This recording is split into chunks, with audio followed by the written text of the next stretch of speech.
पंतप्रधान नरेंद्र मोदी यांनी पॅलेस्टाईनमधील सुरक्षा आणि मानवतावादी परिस्थितीवर चिंता व्यक्त केली होती. पॅलेस्टाईनच्या लोकांच्या विकासासाठी भारताच्या पाठिंब्याचा पंतप्रधान मोदींनी पुनरुच्चार केला होता.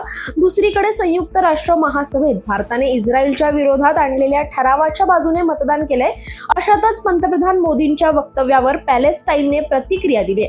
मानवतावादी मदत देण्याच्या भारताच्या वचनबद्धतेचं त्यांनी स्वागत केलंय. भारताचा डंका पुन्हा एकदा जगभरात वाजलाय. रशियाचे राष्ट्रपती व्लादिमीर पुतीन यांनी भारताचं कौतुक केलंय.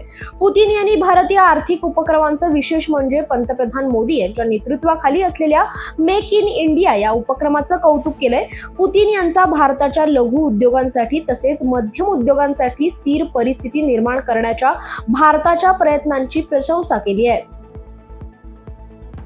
बांगलादेशातील हिंदूंवरील वाढत्या हल्ल्यांचे प्रमाण पाहून अमेरिका आणि भारत तसेच इतर वरिष्ठ अधिकाऱ्यांनी हे हल्ले थांबवण्याचे आणि शांतता प्रस्थापित करण्याचा सल्ला बांगलादेशला दिलाय.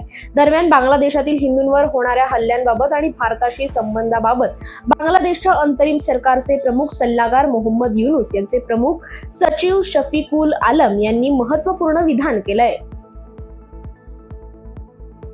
युरोपची दुसरी मोठी अर्थव्यवस्था असलेला देश आणि ज्या देशाने भारताला शक्तिशाली राफेल फायटर जेट दिली त्या फ्रान्सचं सरकार कोसळलंय. दक्षिणपंथी आणि कट्टरपंथी खासदारांनी एकत्र येत सरकार विरोधात अविश्वास प्रस्ताव दाखल केला होता. तो त्यांनी जिंकलाय. यामुळे पंतप्रधान मिशेल बार्नियर यांना सत्तेतून हटवण्यात आलं असून राष्ट्राध्यक्ष इमॅन्युअल मॅक्रोनचे पदही धोक्यात आलंय. बांगलादेशच्या माजी पंतप्रधान शेख हसीना यांनी अल्पसंख्याकांवरील होत असलेल्या अत्याचारावरून अंतरिम सरकारचे प्रमुख मोहम्मद युनूस यांच्यावर हल्लाबोल केलाय. मोहम्मद युनूस हे अल्पसंख्याकांचे संरक्षण करण्यात अपयशी ठरल्याचा आरोपही शेख हसीना यांनी केलाय. फ्रान्समध्ये पंतप्रधान मिशेल बार्नियर यांना विरोधी पक्षांच्या खासदारांनी अविश्वास प्रस्ताव आणून हटवलंय. हे पाऊल युरोपीय संघाच्या दुसऱ्या क्रमांकाच्या अर्थव्यवस्थेला मोठा धक्का देणारं ठरलंय. अवघ्या 3 महिन्यांपूर्वी अध्यक्ष इमॅन्युअल मॅक्रोन यांनी पंतप्रधान म्हणून नियुक्त केलेले बार्नियर यांना संसदेत प्रचंड बहुमताने नाकारण्यात आलंय. अमेरिकन निवडणुकीनंतर डोनाल्ड ट्रम्प यांनी बहुमत मिळवलंय. आता 20 जानेवारी 2025 रोजी ट्रम्प हे अमेरिकेचे राष्ट्राध्यक्ष म्हणून शपथ घेतील. त्यापूर्वीच क्रिप्टोकरन्सीत बिटकॉइनने नवीन इतिहास रचलाय. बिटकॉइनची किंमत $1,00,000च्या घरात पोहोचल्यात. 5 नोव्हेंबर पासून बिटकॉइनच्या किमतीत 50% अधिकची उसळी दिसली आहे. दक्षिण कोरियामध्ये अल्पकालीन मार्शल लॉ लागू करण्याच्या मुद्द्यावरून यून यांच्यावर अध्यक्षपदावरून पायउतार होण्याचा दबाव वाढलाय.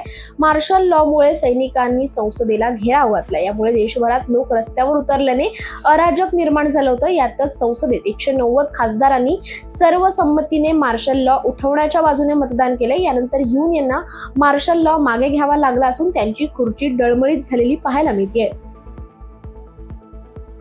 बांगलादेशात हिंदूंवरील हिंसाचाराच्या घटनांमध्ये सातत्याने वाढ होते. युनूस सरकारच्या दाव्यानंतरही अल्पसंख्याकांना लक्ष्य केलं जातंय. सुमनगंज जिल्ह्यात कट्टरतावाद्यांच्या जमावाने हिंदूंच्या घरावर हल्लाबोल केलाय. बांगलादेशात हिंदूंवरील अन्याय अत्याचाराविरोधात आता त्रिपुरा येथील हॉटेल आणि रेस्टॉरंट असोसिएशनने निषेध व्यक्त केलाय. त्रिपुरा येथील हॉटेल मालकांनी आता निर्णय घेतलाय. ते राज्यातील कोणत्याही बांगलादेशींनी हॉटेलमध्ये राहण्यासाठी खोल्या देणार नाही आणि रेस्टॉरंटमध्ये सुविधा देणार नाहीत. मी कोणत्याही धर्माच्या विरोधात नाही असंही त्यांनी म्हटलंय. मात्र आता परिस्थिती गंभीर असल्याचं त्यांनी सांगितलंय. अमेरिकेत युनायटेड हेल्थकेअरचे सीईओ ब्रायन थॉम्पस यांची भर रस्त्यात गोळी घालून हत्या करण्यात आली आहे. मॅनहॅटनमधील हिल्टन हॉटेलच्या बाहेर मास्क परिधान केलेल्या एका मारकऱ्यानं त्यांची हत्या केली आहे. ब्रायन यांच्या छातीत गोळी लागल्यानंतर त्यांना तातडीने रुग्णालयात नेण्यात आलं, पण त्या ठिकाणी तपासल्यानंतर डॉक्टरांनी थॉम्पस यांना मृत घोषित केलंय. इस्रायली लष्कराचे गाझा पट्टीवरील हल्ले अजूनही सुरूच आहेत. इस्रायली रणगाड्या आता गाझाच्या दक्षिण भागातील खान युनिस भागात रणगाड्यांसह घुसल्यात. खान युनिस भागातील हल्ल्यांमुळे 47 लोकांचा मृत्यू झालाय. पॅलेस्टिनी वैद्यकीय अधिकाऱ्यांनी दिलेल्या माहितीनुसार इस्रायलच्या हल्ल्यांमुळे प्रचंड नुकसान झाले. अनेक लोक जखमी झालेत तर काही इमारतींच्या ढिगाऱ्याखाली अडकलेत. नेत्रहीनांच्या जीवनात आशेचा किरण येणार आहे. उत्तर प्रदेशातील एका टेक स्टार्टअपने AI तंत्रज्ञानाच्या मदतीने एक चष्मा बनवलाय. हा चष्मा दृष्टीहीनांचे जणू नेत्र बनवणार आहे. या चष्म्यात जवळच्या मोबाईल क्रमांक सेव्ह केलेले असतील. संकट समयी हा चष्मा त्यांना थेट मेसेज पाठवेल. त्यात संबंधित दृष्टीहीन व्यक्तींचे लोकेशनही मिळणार आहे. सय्यद मुश्ताक अली ट्रॉफी 2024 मध्ये बडोदा संघाने इतिहास रचलाय. कृणाल पांड्याच्या नेतृत्वाखालील बडोदा संघाने आज सिक्कीम विरुद्ध 20 षटकात 349 धावांचा पाऊस पाडलाय. T20 क्रिकेटमधील सर्वोच्च धावसंख्येचा हा नवीन विक्रम आहे.